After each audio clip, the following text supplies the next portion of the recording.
भारत के विभाजन पर एनसीईआरटी ने स्पेशल मॉड्यूल को जारी किया है और इसमें विभाजन के दोषियों का जिक्र किया गया है। इस मॉड्यूल में यह बताया गया है कि विभाजन के दौरान देश में क्या स्थिति थी। एनसीईआरटी के इस स्पेशल मॉड्यूल में देश के विभाजन के बारे में विस्तार से जिक्र किया गया है। इस मॉड्यूल में विभाजन के लिए जिन्ना को दोषी बताया गया, जबकि कांग्रेस को विभाजन की मांग को स्वीकार करने वाला बताया गया। माउंटबेटन को फैसले को लागू करने वाला बताया गया। इस मॉड्यूल में यह भी बताया गया कि विभाजन के दौरान सांप्रदायिक हिंसा में कम से कम 6 लाख लोग मारे गए, करोड़ों लोग बेघर हो गए।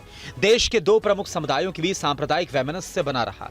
एनसीईआरटी ने अपने प्रकाशित मॉड्यूल में जवाहरलाल नेहरू के जुलाई 1947 में दिए गए भाषण का जिक्र किया, जिसमें उन्होंने कहा था कि हम एक ऐसे मुकाम पर पहुंच गए हैं जहां पर हमें या तो विभाजन को स्वीकार करना होगा या फिर निरंतर संघर्ष और अराजकता का सामना करना होगा।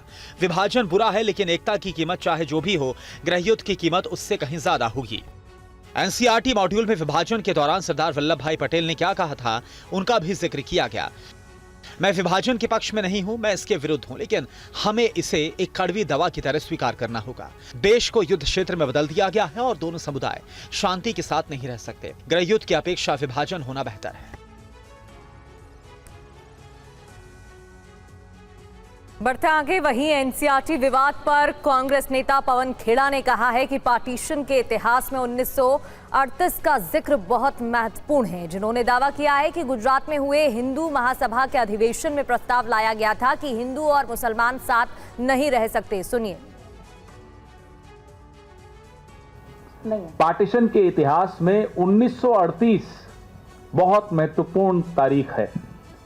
आप पूछिए क्यों है महत्वपूर्ण, तो गुजरात में साबरमती के किनारे हिंदू महासभा का राष्ट्रीय अधिवेशन हुआ था, जिसमें यह स्पष्ट तौर पे कहा गया था कि हिंदू और मुसलमान एक देश में नहीं रह सकते। 1938। आइए आगे, 1940 क्या यह है मॉड्यूल में? 1940 में इसी जुगलबंदी को आगे बढ़ाते हुए लाहौर अधिवेशन में, मुस्लिम लीग के लाहौर अधिवेशन में जिन्ना ने यही बात दोहराई थी। 1938 में सबसे पहले हिंदू महासभा ने यह बात रखी थी। 1940 में जिन्ना ने वो बात दोहराई थी।